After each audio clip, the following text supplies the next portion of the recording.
Evening and welcome to this September 30th, 2024 special meeting of the City Council. Thank you for joining us in this hybrid meeting format. For meetings like this one where there is no opportunity for public comment, those wishing to access the meeting can do so by watching the live stream available on our website, broadcast on Comcast Channel 21, or by calling into one of the phone numbers listed for this meeting on the public webcast and meeting materials webpage. And for those of you who are in the room, a little reminder, in case of a medical emergency, we have an automated external defibrillator behind the staff on the wall there. And in case of needing to make an emergency evacuation, we have the doors out to the patio and the double doors out to the back and the back of the room. And with that, thank you again for joining us. I call this meeting to order, and I will turn it directly over to the city manager. I am excited to be here tonight. I'm joined at the table with our Chief Financial Officer, Twyla Miller, and our Assistant Finance Director, Neil Obringer. So we're all going to have a piece of this presentation, so I thought it'd just be nice to sort of introduce all of us at the same time. We do have a presentation that I think we're going to work on doing together here.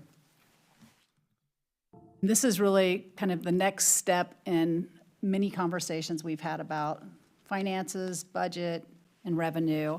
In particular, we're going to dive into a proposal around a fee for fire services, fire stabilization fee. We haven't totally locked down what we would call it, but that's what we're going to be talking about mostly tonight. You've seen this slide before, and I want to show it again because when we met last year and then met with the revenue advisors, we were really talking about 4 different problems that needed to be solved. One is around our critical near-term funding gap, and as you know, when we adopted the biennial budget, we had put in what I've now been calling essentially an IOU that at the time was $8.3 million that said we will solve for this in the second year of the biennium. As you know, that number has increased, and we solved it partially in the biennium, but part of that was anticipated to be the fee we're going to talk about. The second is the areas at risk, because we have a number of things that are funded with one-time dollars or things that were funded one time in the budget that you added back, things like that that are going to fall off if we don't have a revenue source for that. We talk about new and or expanded revenues for things like climate and housing, potentially new fire services.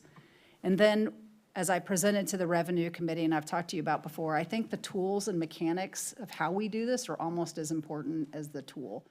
Making sure that we have something that has some flexibility and some stability over time so that we can actually plan and implement things is also important. Next slide, because I just want to talk a little bit more. So again, the critical funding gap, as we've been sort of consistently talking about, is a $10+ million structural and ongoing issue, meaning every year. So right now we're in a biennium, so this gets really confusing because sometimes we're talking about 2 years and sometimes we're talking about 1 year. So this is a 1-year number that every year we will need to have this be an ongoing revenue source. The areas at risk, just to remind us, are, next slide, or next click, sorry, are things like in the budget, the biennial budget, we had one-time dollars assigned for Human Services Commission that we'll need to solve for in the next budget process. We had animal services in the Green Hill contract that was added back one time in the budget. We have some neighborhood service officers that were added one time in the budget. All of those things that are added one time in the budget are not actually in our forecast anymore. So when we reduce something out of the budget, it drops out of the forecast, and if you add it back one time, it'll show in that next year, but it still shows as being eliminated. So if it's something you want to add back, that adds to the gap. Next one. So we did talk about the new, and I guess I've already covered these, and the tools and mechanics. So tonight, when we talk about a fire stabilization fee, fire service fee, we're actually only addressing that left-hand side. We will still have these other items that we need to solve for going forward as part of the budget process, but I just wanted to make that super clear. Next slide. And it does feel a little bit like we've been in this process for a number of years. Some of us were here during the Great Recession and went through what felt like some of the most painful budget cuts we've had to make. But it has been consistent over the last 10 years that we have been in this reduction mode. And it's been consistent since I've been in this role, for sure, with the addition of stresses like COVID and wildfires, and all of that has made it very difficult to not be cutting. So the 2-year budget that you adopted almost 2 years ago now, a little over a year and a half ago, included about over $20 million in ongoing reductions. So it does, the reason why I show this is because as we start to talk about fees for service and potential reductions if we don't do fees for service, over time, some of the small years where we lose $1 million out of the general fund is a way in which we lose flexibility. But by the time we're getting into the 20, 25, and an additional 10, now we're really into programs and services. We're not just losing flexibility. We have no flexibility left. And I think it's important to know that as we go forward. It seems that I feel like as I've been talking about this, I've been really trying to go back to the bare bones of like, why are we in this problem? And it, at the simplest form, I think one of the things that's misunderstood about local government is that, at the end of every year, the total cost of everything we have, plus all increases in expenses, increases in contracts, any increases, has to equal our total revenue. We can't go into a deficit mode. It has to equal out every year. And so one of the reasons why that is difficult, and I'll just talk about the right-hand side. So when you talk about the revenue to the general fund, and we're talking about really the general fund tonight, we're not talking about any of the other sort of utility funds like wastewater, stormwater. But in the general fund, our 3 largest sources of revenue are, the darkest green is our property tax, the next lighter green is the contribution in lieu of tax that EWEB pays, and then the blue is the fees and charges, and that would include things like fees for planning services, recreation fees. So what we have control over as a city is that light blue piece. We can sort of set those rates and move those around. But the EWEB SILT, we don't have any influence over what rates they set, and we have no influence over how the property tax is set, and it's capped, as you know, at 3% a year. So it's really difficult to grow that, and that makes it really difficult because that's the biggest portion of the general fund. On the left-hand side of the equation, when you think about our total cost of everything, as a city, most of our costs, the 3/4 majority is personnel, so it's the people that are out there doing the work. And then the biggest slice, next biggest slice, orange, is what we call materials and services. And that's not, yes, that includes pencils and pens and things like that, but that really includes any, all of the materials that are needed to do the job. So, equipment, all of the things, including contracted services, contractors. It's a lot. So it's, you have the people and then they have to have the things to do the work on the street. All right, I think that's good. So you start to think about, okay, so as our programs and services get sort of heavier or grow over time, and our, the total revenue either has to sort of come down, we have to increase that revenue to balance it, or we have to lighten up the other side of the programs and services. And I'm not prepared tonight to talk about what the specifics would be, but if you click that slide one more time, what I did, I guess this will be a little difficult to read, but I started thinking about, what is it that every $1 million, so when you think about, as we start to reduce services, the percentage of our general fund is broken down on this slide, and you can see the 2 largest departments in the general fund are police at about 38%, fire and emergency services at 22%, library, recreation, cultural services at 16%, central services at 15%, and remember, central services includes the municipal court, facilities, and other things that you wouldn't necessarily think as a necessarily central business function. And then planning and development and public works are very small amounts. So if you start thinking about that, for every $1 million, this is how it would play out if you just did, by department percentage-wise, and if you wanted to protect one service or prioritize one service, those numbers have to fall into one of those other buckets. So I just put it up there as a reminder. I also brought tonight, I was thinking if people had questions about it, the one of the memos that went out to the revenue advisors did a really good job of walking through the last several years of cuts and what that has meant. And you can really dig in to see from what we've already done, how those would play out. So for example, central services is at $150,000 would be a $1 million reduction. So at that, if I even look at that, you have like reducing an associate judge and some of the associated fees that went with that is about $170,000. So it starts adding up and stacking up, people. All right, next slide. So I wanted to talk a little bit about what we're hearing as we're out talking to people and trying to help people understand how we got into a revenue jam and how property taxes play a portion of that. And I've heard a little bit of, you know, we have plenty of this. People believe we have plenty of revenue if we would only stop doing some of these programs and services. And so, for example, or some of the things I've heard, purchase of a city hall. If you hadn't purchased city hall, you'd be able to afford the things you're doing. So city hall, and I'm just going to give a little bit of a tiny bit of a counterpoint, not on all of them, but the purchase of city hall was done with one-time dollars that were saved for city hall. Yes, we could have used that money.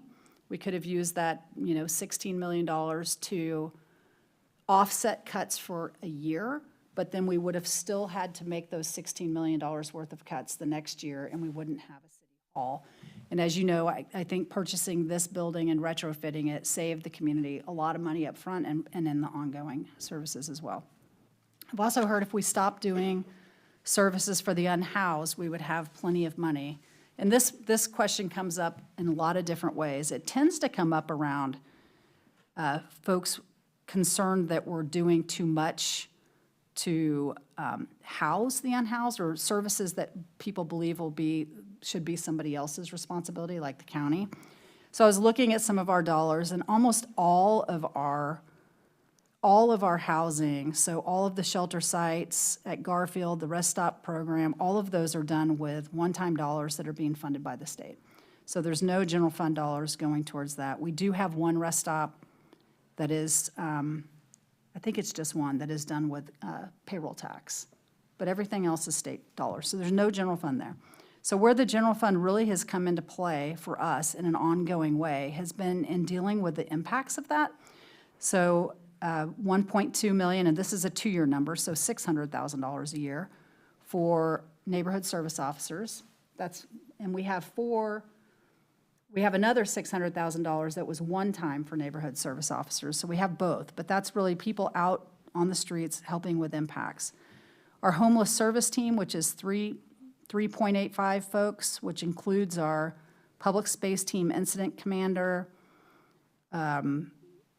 There's like just a couple of folks, including our housing section manager, is about another 600 to 700. So if you wanted to reduce that, we would be able to reduce a couple $1 million out of the general fund. We would not be doing and helping with those impacts on the street, and that's really, I think, misunderstanding for folks. There's definitely also a understanding that building roads, parks, and bikeways are taking away from the general fund, and they're not. Those have all been voter-approved special funds. And I know you know this, but I feel like it's important for people that are listening in today to understand that we can't use those funds to pay for police patrol or library operations. And then the last thing I hear is mostly around priorities and people feeling like certain things in the budget aren't a priority. And I'm talking about conversations I've had around the community. This is not council conversations, it's everybody's conversations. And that's true. And we're going to talk a little bit about priorities in a second. On the other side of the equation, we have some questions about the revenue and how we're getting here. So one is, you know, it's true, growth and economic development is a really good strategy and something that we're all working on. I think when I talk about the critical funding gap, both this and voluntary annexations, which is the second thing I hear quite a bit about, neither one of those are fast enough to address what we're dealing with today. Could be in the future, but today is pretty close, and it takes just so much investment to get to the number we're looking for. There's been some comments that maybe you and others would like to see different options that came in this revenue options report. There's a number of them in there, and we can talk about that. And then some questions about, things that people feel, and again, this could have been on the other side, but things that people feel like aren't our responsibility and should be either done by the state or the county or somebody, but not necessarily the city. We've definitely heard a number of pieces of that. So next slide. So when we start to move into a more focused discussion about a fire stabilization fee, fire services fee, I just think it's, the intention around that is, from my perspective, is that we're trying to solve a number of these problems at the same time. One, we're trying to figure out how do we solve the critical funding gap that stabilizes those services? How do we do it with a tool that, has the ability to flex and grow over time and be a good tool for the future? And how do we, not only protect what's happening today, but in this case, how do we provide an opportunity for fire and EMS services to expand?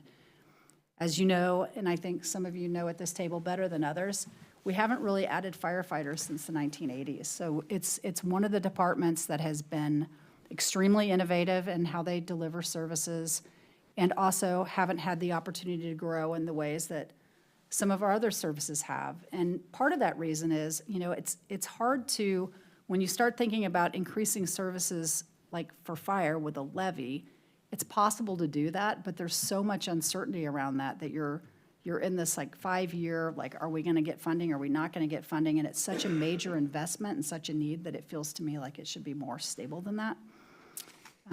But that's really the intention. And with that, I'm gonna turn it over to Twyla. It's eventually gonna come back to me. Thank you. Yeah. Good evening. So we began our efforts by looking at other communities in the Northwest and to see how they approach rate setting for similar types of fees. So this graphic shows a sampling of fees across the state in Oregon, and they've implemented service fees for public safety, parks, and a range of other services. Service fees are billed to persons who occupy or have use of developed property. A service fee is not a tax, but is a charge for service related to specific service delivery. Service fees are broadly applied and do not have exemptions. This means that entities that do not pay for property taxes, such as governments and charitable organizations, would pay a service fee. Service fees have been shown to be a stable and fair method to secure funding for services provided in many communities, and they also help to diversify funding sources. There are a range of methodologies used in other communities. For example, Corvallis bases their fee off of the size of the water meter. In Albany, they use a per flat fee for residential, but for commercial, they determine the fee based on water meter size as well. Bend has a transportation utility fee that they use square footage for, and there are many jurisdictions up in Washington state that have fire service fees or fire benefit charges that use square footage as a basis for their fees. The common theme we found when we researched other fire service fees is generally the size of the structure directly correlates with the amount charged.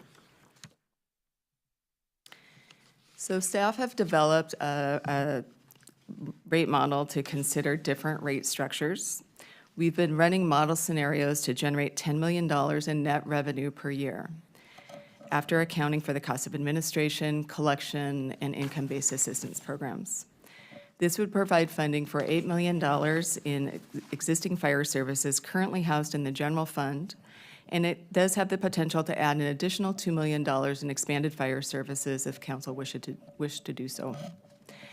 After research with other entities, we've chosen square footage as the basis for the fees proposals we'll present to you this evening. While many communities use water meter as the basis, they usually have their own utilities, so they have water meter data that's available to their staff. The City of Eugene does not have that data. Square footage is used by other jurisdictions as they have accessible, reliable data, and there's a direct correlation between the size of a structure and the benefit received from fire department services. Additionally, using square footage allows for more refinement in assigning a rate amount that's proportionate to a structure's use of fire services. For example, a 4,000 square foot home may have the same water meter size as a 1,000 square foot home. For square footage data, we are using square footage information collected by the County Assessor's Office and available to the city through the Regional Land Information Database, otherwise known as RLID. A staff team from the city have spent the summer analyzing this data to understand any limitations and how we might go about using the information as the basis for the fire service fee. Additionally, the staff team has worked with Echo Northwest to analyze and validate the data as modeling has progressed. We've also run different scenarios to understand the impact on potential rates with the variety of structures and account types that exist in residential and commercial accounts. And Neil will talk about this more in a bit as he overviews the potential structures. And finally, we developed the structure to keep it simple with one rate that is easy to understand and to administer. This keeps the cost of administration and collection to a minimum and also allows us to use existing methodologies for administration as we use today with the stormwater fee. If the fee is established, staff would use an administrative process for fee adjustments each year as necessary to keep pace with the cost of service, similar to the adjustment cycle we use currently with our stormwater fees. So the fire service fee would be assessed on developed property. For residential properties, this generally would include a dwelling and a garage if there is one on the site. And for commercial or industrial properties, we would include all usable business structures. Using square footage data from RLID, we are able to tie square footage back to the eWeb account structure. Similar to the process we use for existing stormwater fee billing, bills would be sent to current eWeb customers based on their account setup. Our team has been evaluating square footage data to understand real-life examples during rate modeling and to understand implementation considerations.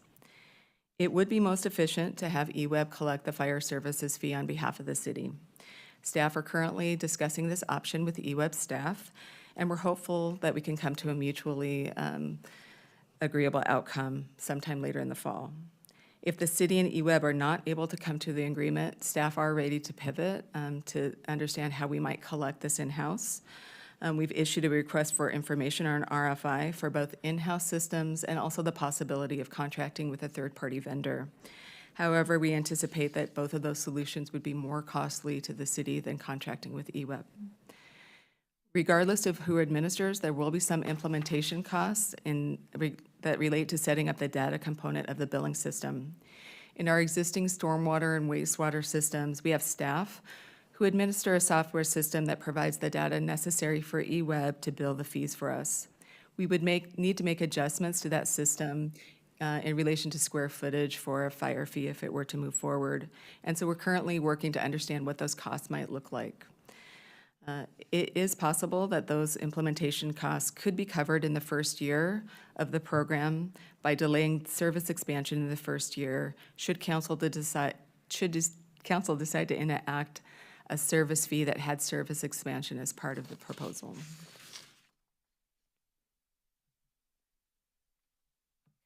So we recognize there are many people in our community for which a new fee would be a burden. While this has been a consideration in the range of rates that you'll see this evening, we've also assumed that we would reserve 3% of gross revenues into an income-based account in a customer care model such as eWeb currently provides. We are having conversations with eWeb to understand how that would work in relation to a fire service fee. And our intention would be that if a ratepayer qualifies for the current eWeb customer care program, they would also qualify for help in relation to the fire fee. This approach of providing income-based assistance meets the needs of the community while keeping the rate structure simple and administrative costs low to provide more funding for service. And finally, we would propose, if this were to move forward, that we would set up a special revenue fund dedicated to this fee. The revenue for the fee would be placed in the fund, and we would transfer the $8 million of current fire services that are housed in the general fund into the special revenue fund that would be supported by the fire fee. Any expansion of service that were created over time would also move into the special revenue fund, so we would have one place that we would account for all revenues and costs associated with the special revenue source. And next, Neil will walk you through some proposals. Good evening, Mayor and Council. Again, Neil Obringer, Assistant Finance Director. So over the course of the summer, staff have been working to understand the data that we have available to us on square footage and develop a rate model that's both fair in its distribution of costs to ratepayers and feasible for staff to administer. So this initial rate model was developed, the one on the screen, was developed with categories based on square footage ranges separated by residential and commercial properties. The fee would be assessed on developed property based on the cumulative footage of improvements and be paid by the person paying utility charges. Preliminary modeling of the rate amounts needed to generate approximately $10 million are shown on the table on the screen. After developing this proposal, staff shared the draft structure with council during one-on-one conversations and have been working through real-life examples of how this rate structure would work in the real world. So through that process, we've learned a lot about what works well with this proposal, and then also areas for improvement.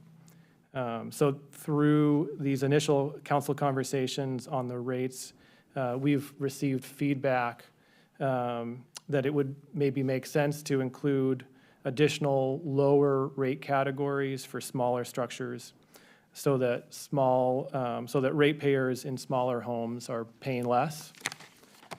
We've also learned some things through the process of taking this rate structure and applying it to different scenarios as though we would be using it in the real world for billing. So for one, this approach has separate categories for both residential and commercial structures. And we've learned that this may create some complications for how to bill mixed-use structures, because we would need to determine the square footage of both the residential and the commercial portions of a structure in order to apply the rate correctly. The second area of learning that we've had relates to multi-unit apartments. So some multi-unit apartments are individually metered, with each unit receiving their own bill from eWeb, while other apartments, the entire structure and all the units are grouped onto one bill from eWeb. Because the square footage ranges are so wide, this initial rate proposal, you could end up with the per unit cost for one structure being significantly different than the per unit cost for another structure, just because of the way the eWeb utility account is set up. So the way we resolved this inequity in the model was to move all multi-unit structures over and treat them as residential in the data, so that regardless of account setup, the residents would experience roughly the same charge. The reality of this is that it requires staff on the back end to manually break out any apartments any apartments that were on one eWeb account and determine the number of units based on the number of addresses at that location. So though technically that's feasible to do, it adds significant administrative complexity for staff on the back end. So for those reasons, we've worked up an alternate proposal, and I'll walk through that here on the next slide.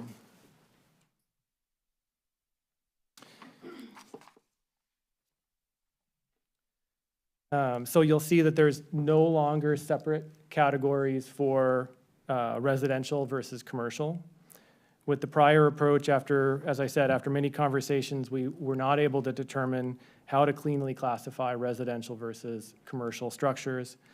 And this new approach reduces complexity and simplifies administration by eliminating a decision point regarding the property type.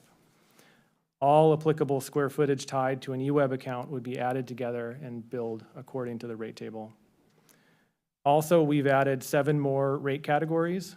Reducing the square footage range of each category allows for better distribution of costs across the spectrum of property sizes and provides the following benefits. 1, it lowers the monthly cost for the smallest properties. And 2, multi-unit residential properties should pay similar amounts under the structure regardless of whether they have their utility accounts billed per unit or grouped all together without requiring that the city manually determine the number of apartment units per structure. So under this proposal, as you can see, the single-family home, the average single-family home would pay $10, while the median commercial customer would pay about $38. So if the council wishes to move forward with the fire services fee, staff would recommend using the revised proposal shown here, but we also recommend feedback on this approach. And with that, I'll turn it back over to Sarah to talk about next steps. So looking forward to this conversation, just want to ground you in a little bit of a timeline. The first timeline is really if, right. So if you are wanting to move this forward, this is how this would go. We have this work session now.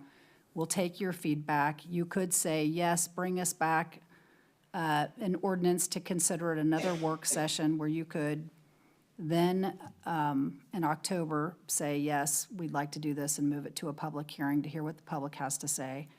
We've set it up so that you would be able to take action on this before you go on your winter break. That's a best case scenario from a city manager's brain, maybe not necessarily yours, because that would allow us to implement in July.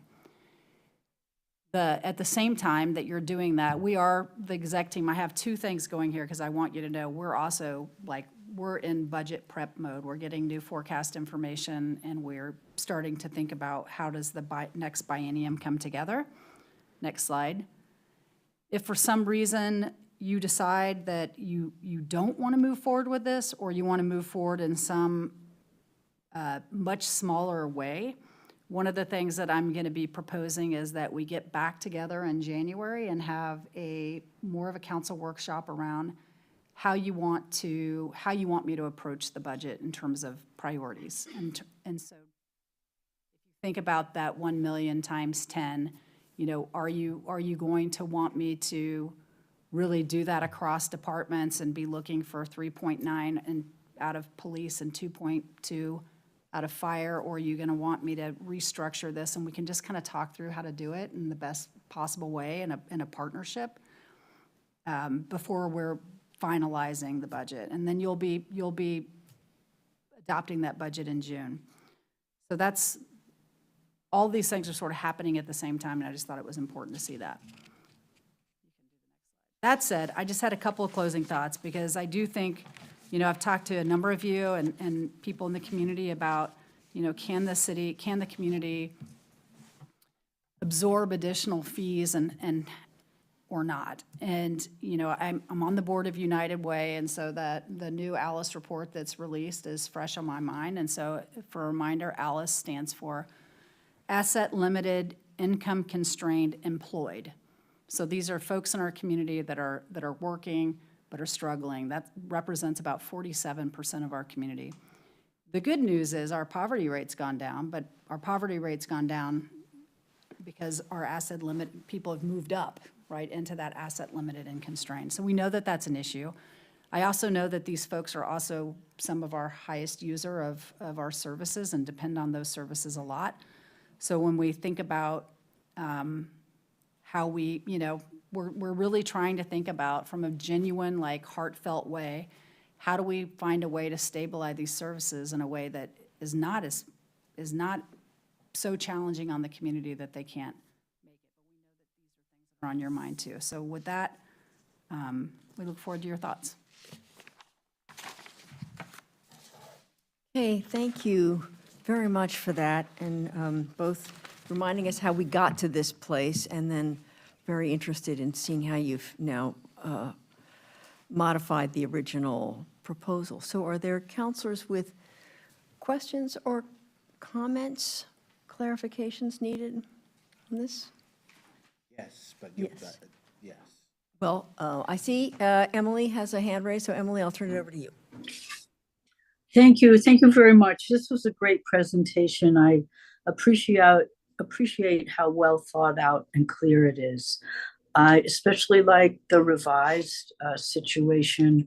My first idea was, let's make 500 or less be nothing. So this is close. It feels fair that everyone's paying something in larger buildings, both residential and commercial, are paying more as the scale goes up. I know everybody doesn't like more fees, but we have to do something. I think that this is a pragmatic and equitable way to do an unpleasant thing. So thank you for this. Thank you. Other comments or questions from counselors? Randy and Jennifer. Okay, Randy first. Thank you, Mayor, and thank you for the presentation. I know we are in a difficult spot. We have a structural problem with our budget. I still hear much of the same things you've heard, Sarah, from our community. People are feeling they're taxed to death, and that is people's perception, which is their reality. You know, I certainly want to support our essential services. I'll call fire a foundational service because we used to call things like fire and police core services, and then everything became a core service. So I'll call it a foundational service, which we basically need to have a civilized society. And I know that fire has had struggles with static staffing for over 40 years. And I'm still amazed that they're able to pull rabbits out of the hat and do the work. And I know that department, of course, very well. I went in tonight to this really concerned about adding any extra burden.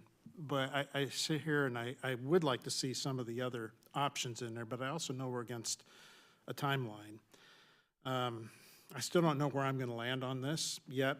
I'm trying to get my head wrapped around it. I'm trying to do what I think is the right thing for our community, which has two sides. You know, one is making sure that it's a safe, livable, enjoyable community that has more than just base level services, but at the same time, I'm also concerned with rising inflation and the cost of living that's borne by people in this community. I do like your revised proposal better than the original. I think it does,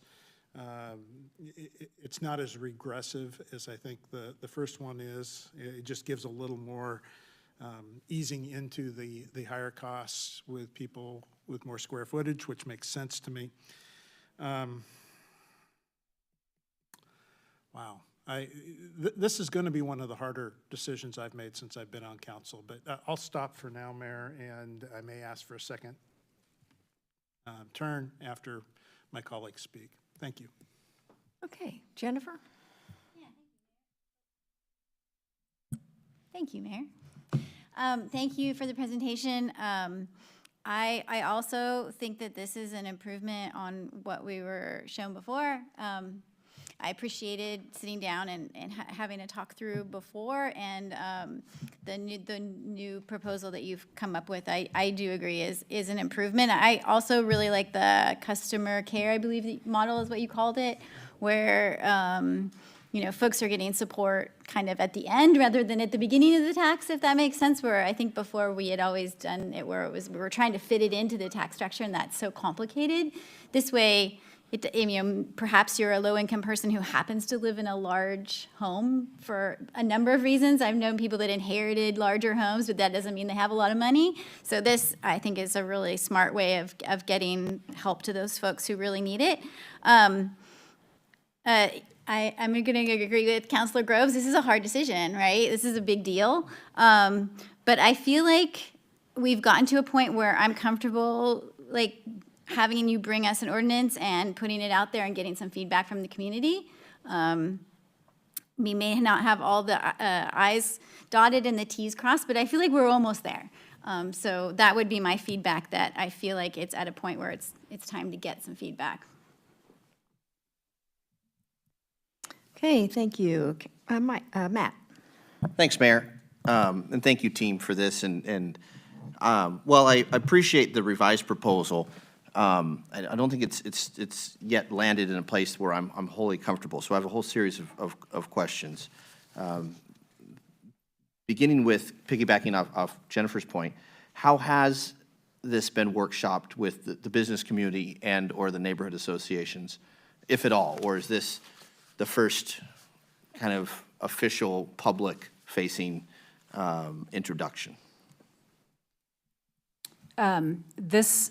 The rate table and the details of that, this is the first public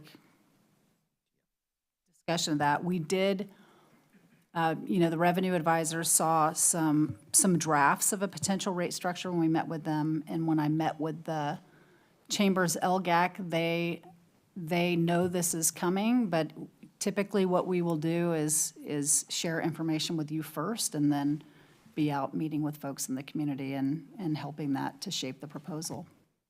Okay, I look forward to hearing the reactions. I suspect I know how they're going to go, but I look forward to being part of those conversations and learning more. You know, the median family clocks in at just north of 2,000 square feet, $10 a month, $120 a year. But it may be apples to oranges, but I'm going to make the point anyway. Overwhelmingly, the community just rejected a bond for a multi-use facility at Lane County, significantly rejected it, that would have cost the average homeowner around $22 a year. Now, the median income, or the median square footage, would charge a homeowner, or charge a resident, renter or homeowner, $120 a year and not get any additional service. Is that last piece that I'm honing in on correct, that there would be no additional services, but people would be paying more into a fire service fee? It depends on what we set the fee structure at. So the $10 million does assume additional service. So it's, I understood it as 8. So the model and the numbers you're looking at right now generate $10 million worth of revenue, 8 of which is stabilization and 2 of which is expanded services. Okay, so what would those two, if council supported this, the community got behind this, what does $2 million of extra service look for our fire department? So our chief is online, and I don't know if he's prepared to answer that right now. I know he's been working on some different ideas. If he's out there and he wants to weigh in, he can. Let's see, I am sitting in for Chief Caven. I just been looking there and I don't see him on there. All right. He's out of town. So expanded services is probably going to be something around a squad. And so I'm not sure if you're familiar with the term, so I'll just kind of recap it. A squad would be a 2-person firefighting crew that's in a pickup truck or something similar that would be stationed probably in our highest impact area. So it could be in the downtown core. And so we have used squads in a number of cases during extreme weather events, or in other cases where we've had a lot of impact. And so they have worked really, really well in a bubble. And so we could deploy a squad in different scenarios, whether it's in an affected area where we don't have necessarily the fire suppression that we want, or just as a supplemental or additional resource in a high impact area. Thank you. The part of what I know the chief is still exploring is different possibilities that you could do with that extra $2 million of income.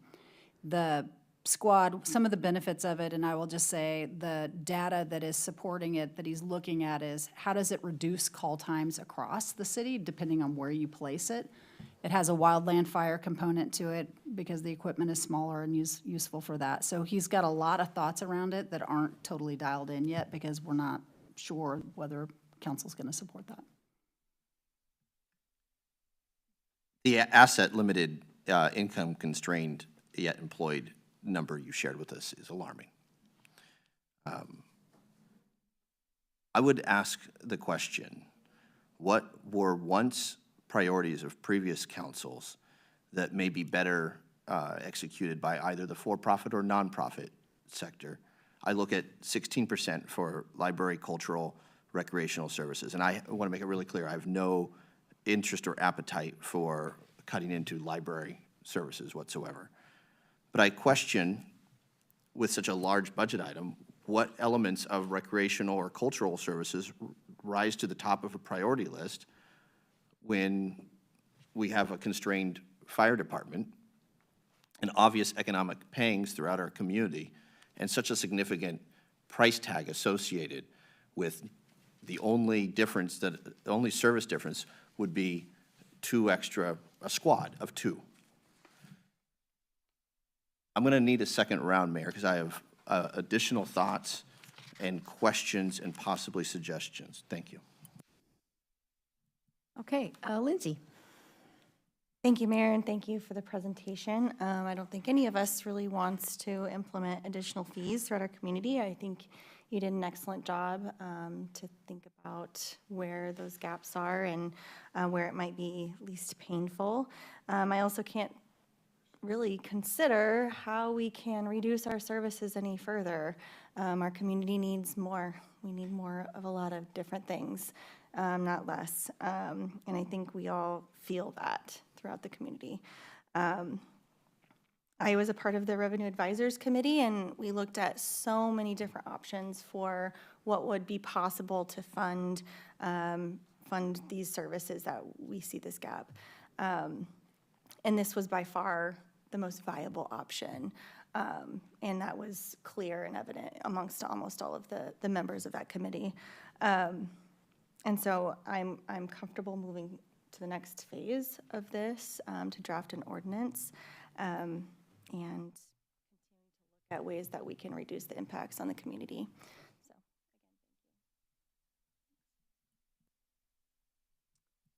Okay, I have a couple of counselors wanting a second round. Is there anyone who hasn't had a first round who wants to chime in at this point?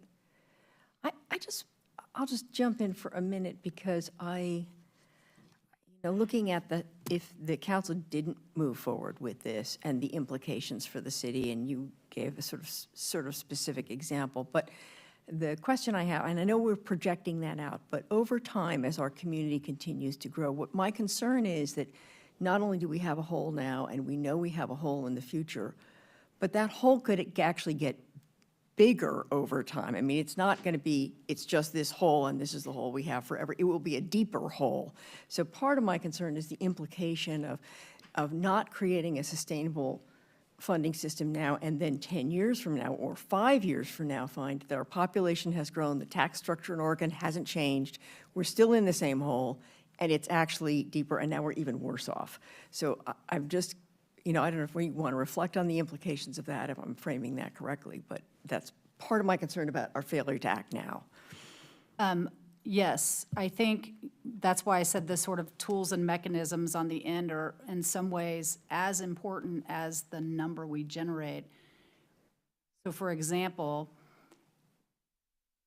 and it's really interesting. It's really interesting to be in a role like this, and that's why I'm being very careful about my words, because on some levels, I want to be able to say, yeah, this is kind of alarming about where we could go. And on the other hand, our job as city managers and staff are, if we end up doing $10 million of reductions, is to show the community that we're going to take care of them as best we can and not create a lot of chaos. So it's a tough spot for me to be in. But I will say, if we go the scenario of saying, all right, we don't want to find new revenue. We understand that it's too difficult right now. And so what we want to do instead is make the $10 million of reductions. We will be back exactly in a very similar place in another 2 years, because the 3% growth of the property tax when it generates the bulk of our general fund is not going to be able to keep up. It's like trying to run a restaurant where you can't ever change your menu prices more than you wouldn't stay in business, and so it's a tough spot to be. I understand there's lots of reasons why those property tax measures were put into place at the time, but I think just coming off of a city managers conference where we were talking to city managers across the country that are, some of them not struggling with the same things we're struggling with, and partially because they set their tax rates every year, and that's sort of what used to happen in Oregon. It's like, we have this need, this is what the tax rate is, and they can provide the service, and they're having a lot more success, I think, in some of the areas that we struggle with day-to-day on the streets. So it is, I do think the mechanism is important. That said, if we have to make the reductions, you know, we will do it with positivity as best we can. Hey, thank you. So I have Matt and then Randy for a second round. Thank you, Mayor. City Manager, the menu analogy, the inability to adjust one's menu prices because of corporate, or in our case, state constraints, is a welcome analogy. Thank you for making that point so clearly. I long for additional revenue sources that include but aren't limited to additional police cameras to generate revenue and reduce speed and embrace traffic calming throughout our community. I believe Chief Caven has been a champion for fees for frivolous 911 calls. I would want to explore that. I'm very interested in that binder, that book right by you. I would love to have a physical copy of that, please. I continue to champion consumption fees, tax vehicle sales, sugary syrupy drinks, or a Ticketmaster style surcharge that would largely tax a taxing base outside of the Eugene area, folks who come in for concerts or sporting events, as they are using our roadways and our services. I welcome them coming to our town, but are we really generating the revenue that we need to? Short-term rental fees, but simply assessing a fee for living is troubling. In my last minute here, I'm going to ask just some scenario questions because I'm still fuzzy on the details. When I first moved into South Eugene years ago, I occupied the back part, one could argue is kind of an ADU, about 750 square feet of about a 2,000 square foot home. And I was the only occupant for quite a while. Would I have been charged as that resident, that entire 2,000 square feet, or just my 750, and would the landlord, the homeowner, also be charged? How do you differentiate? Councilor Keating, that's a really good question. And one of the numerous complexities that we've been working through over the course of the summer, trying to understand the data and how that would actually apply to real life billing circumstances like you're describing. And I think the real answer is, to your question, is it would depend really on the way that the EWEB bill was set up for your particular circumstance. And we've seen ADUs where it's a single bill for the entire, for all units within that set of structures. In that case, the property owner would receive the bill for the entire square footage of all units on that structure. We've also seen ADUs where there are two separate bills received, and they would receive two separate rates based on the square footage for their separate units. So there wouldn't, the goal with particularly the revised approach is that in that case, we wouldn't be double charging folks if there was an ADU on the property. It sounds like the property owner would receive the charge and then pass it on to the renter. If there was a single EWEB bill. Right.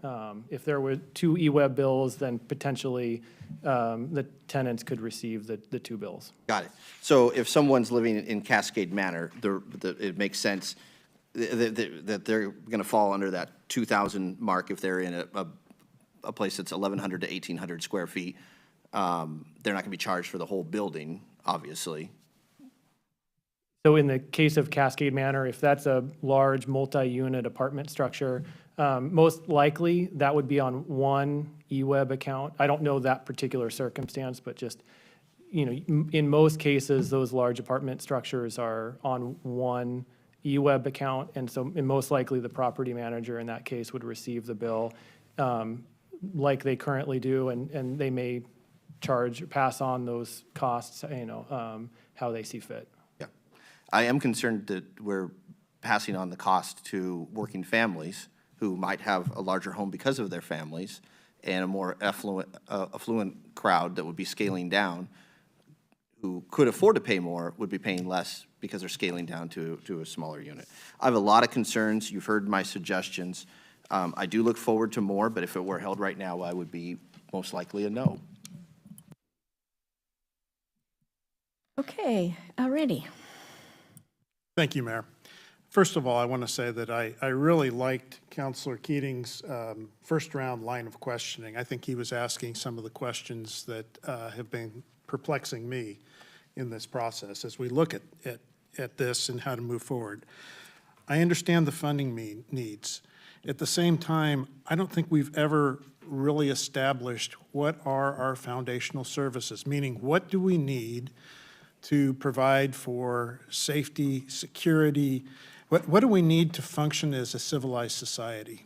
Now, I understand everybody wants to get to the highest levels on the chart, and a number of years ago, some of you may remember, I brought up Maslow's hierarchy of needs as a kind of a measure to see where we need to go. And some of my colleagues on staff at the time didn't particularly like that. I was trying to say, we need a way of prioritizing. And I don't think we've ever gotten there. And I would really like to see our services, and I'm not talking about by department, I'm talking by service level. What falls into that you have to be a society, what you have to be a city. And put them in two categories, the nice to haves and the have to haves.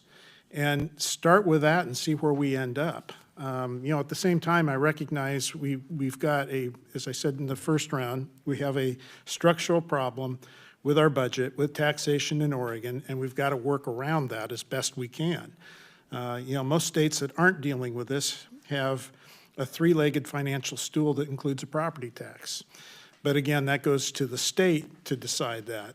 In Oregon, we have basically two taxes, income and property tax. So it does feel burdensome when you look at how much we are paying as taxpayers, and I want to be sensitive to that. At the same time, I would really like to hear more feedback from the community on this proposal. So I would be inclined to want to pursue with that piece so we can get that feedback.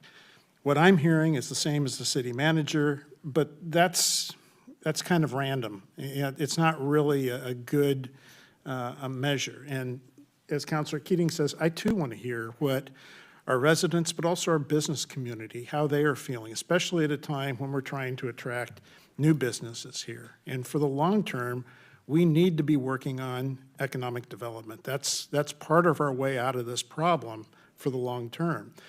It feels like our housing stock and our residential growth has occurred at a higher rate than our commercial and business growth. And that's what really provides the tax dollars that keeps the city moving.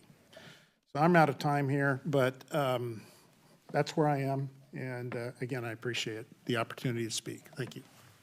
Okay, thank you. Mike? Thank you, Mayor. I want to say first, thank you to the manager and staff for preparing all of this. I admire the work that you've done. I know this is not easy by any means at all. When faced with these 30,000-foot sort of structural choices, I want to say that I agree with several of the things said by many of my colleagues, especially Councilor Groves. I guess I would not say I disagree with one item, but I would have a modification of remark. The people of Oregon decided that we would limit property tax growth. The people, not the state government, it's not a flaw of state government. The people decided that they wanted to limit the growth of government. And that's a pretty big message to me. I too am of mixed emotions about this. I understand the critical need. And at the same time, I think we should be looking at structural growth options in our community. And I know that the manager mentioned that, but if we can't, I'm not sure that we should be looking at ways that we might get more revenue from the same number of people, so many as how might, along the lines of what Matt said, how might we add to the number of taxpayers in our, that come through or are in our community that can share the burden? I think that's where a real opportunity lies in the future. I don't know that I'm ready to say, let's move ahead, but I do know that I want to hear impacts in the community, and as has been said, especially impacts in the business community and their thoughts before we proceed to a next step. I'm not sure where my vote lies today. So those are the comments that spring to mind for me. Thanks. Okay, thank you. I'm not seeing any other hands. I'm going to jump in again for a minute, which is really partly a response to what Randy and Mike have both just said, and maybe to some extent Matt, that if economic development is our key long-term strategy, so much, as you all know, of economic development depends on the quality of life in a community. And the quality of life in community depends on the services that are available. It depends on our parks and our libraries and our roads. It depends on our fire department. It depends on our police. And we know that when we are constrained, we see those issues on the street. We see that certainly, at a statewide level with the challenge of homelessness. We know we are going to face increasing pressures from extreme weather events. That's not going to go away. That's going to continue to happen. That is a cost to the city, anticipating that. So I'm not sure that you can, I'm not sure that you, on the one hand, can suggest we can keep paring away at our ability to pay for services and then still expect that this community is going to thrive economically. I don't know that that's true. And so I think looking for that balance is going to be really important. And the other piece that I want to say about this is one of the reasons that the community safety payroll tax seemed viable to us as a pathway was that it was broad and shallow. Nobody was hit very hard with that tax, but everybody paid because it was a service everyone benefits from. And that is certainly true with the fire service fee, which is that is a service that we all depend on, and to have a graduated scale so that everyone pays in, but the people at the lowest end of the economy pay the least. I think looking for that balance is also critically important. I don't think, with respect to the revenue advisory group, they went through a long list, and you can piece together a lot of little pieces, but in the end of the day, you don't get enough money, and you've used a lot of time to try and piece those things together. So I think there are pieces there, and some of those may remain for other opportunities, but I don't think, given our deadline, which is July 1st, the idea of diving back into a sort of a menu of smaller pieces, I don't think that's a realistic approach this time. I think that's a decision not to act now and to come back in 2 years when you face this issue again.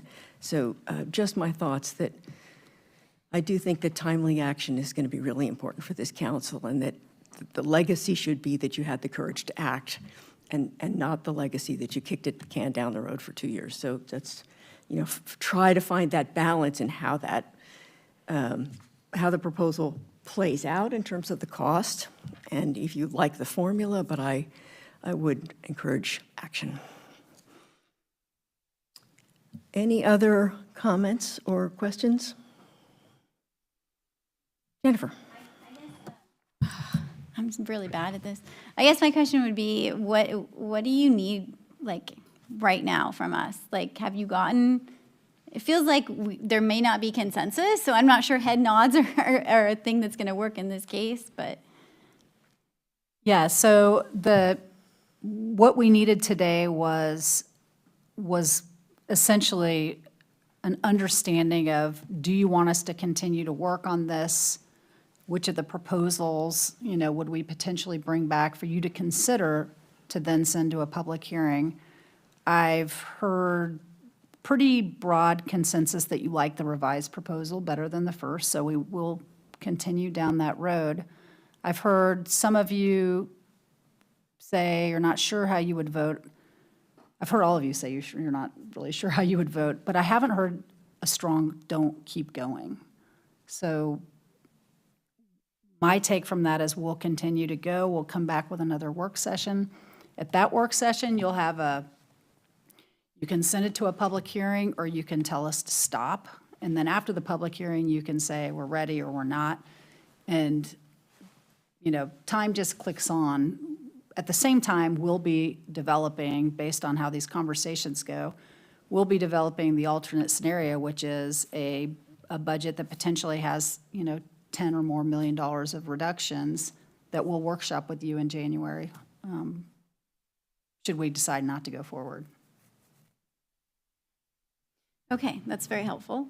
I just a general thought. As I think we all do, have significant concerns about cutting an additional $10 million. Sitting on the police commission, I know that we're already working in a scenario that is very less than ideal. So, but there probably will be cuts a little bit everywhere, right? And I think Fire EMS is in a similar situation. I know there's many parts of our community who would love to have parks expansion. That's certainly not going to happen because maintenance costs money, even if we could come up with the funds to create new parks. The fourth floor of our library is probably just going to be an empty space for a while. We're certainly not going to be expanding the library. We're probably going to be cutting it. I know new taxes are hard. I pay taxes too. We all do. It's not easy. But, this is a particular department. I think you called it foundational, that I would be more comfortable in my community if I knew the funds were stable and consistent, and that my fire and EMS services were protected in a way, so that if we had another recession or something happened, I know those services are there to protect me and keep me safe. And so that's one of the things I like about this. And I'm really looking forward to that work session. I hope you guys got a lot of good feedback to help you. I'm looking forward to how we, move this forward and make refinements that get it closer to what we need. Thank you. Mike? Thank you, Mayor. Your comments made me think of a couple of things, and I just wanted to add those while we're here on this. I think your point is extremely well taken, and so is the managers, that the out years get harder. So the longer we go along, the bleaker that the budget outlook appears in terms of revenue comparatives. I would think it's wise for us to consider the idea of those things that might, while not bringing in immediate funds, strengthen the long term.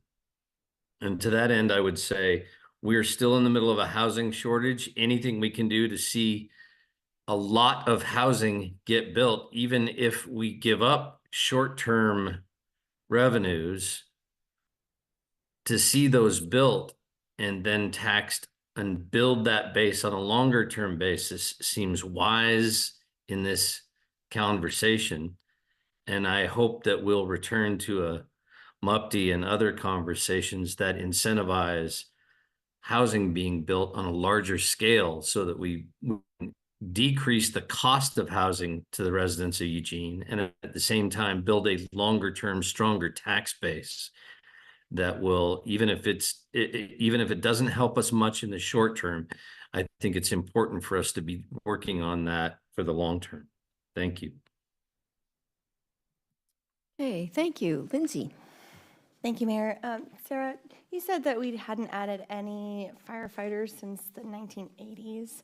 What was the population of Eugene at that time, approximately? 103,000. 103,000. So we've almost doubled our population and have kept less firefighters. And this is facing more and more and more wildfires. And to me, as a resident of the city, I feel uncomfortable with that fact. I think we need to be expanding, and a squad, an additional squad would make me feel more comfortable sitting in my home during this dry season. Matt, I mean, I was like you. I came into that Revenue Advisors Committee. I studied the heck out of that book, and I thought, sitting in there that first day, we can come up with a bunch of small pieces that are going to be a broad swath across our community, ticket fees or, vacancy tags, sugary beverage. But the reality is that the administration of all of those pieces is so high and so much work to implement each of those. And what we learned tonight as well is this is the structural gap, and we still have a lot of goals to get to for our housing, for our climate, for things. And those little or smaller things we can still implement to meet our goals and what we want to accomplish. So I'm hopeful that we can all kind of come together and keep moving forward with this and learning more and come to a vote eventually, but let's not, stop it today. Certainly. Thank you. Okay, thank you. Any other comments or questions? Matt? Yeah, just a 10-second comment follow-up, and thank you, Counselor Leach. To be clear, in a priority-based budget, I would put fire EMS services at the top of that list every time as a top priority for our community. I'm not sold that this is the proper pathway by which to do that. That's what I'm grappling with. But more engagement, bringing more people into this conversation, hearing from a wide swath of our community, that's how we'll get to an informed decision. I hope my comments tonight have been helpful. Okay, thank you. Any other last comments or questions? I think that wraps it up. I want to thank you very much for the presentation and for all the work. And with that, we are adjourned.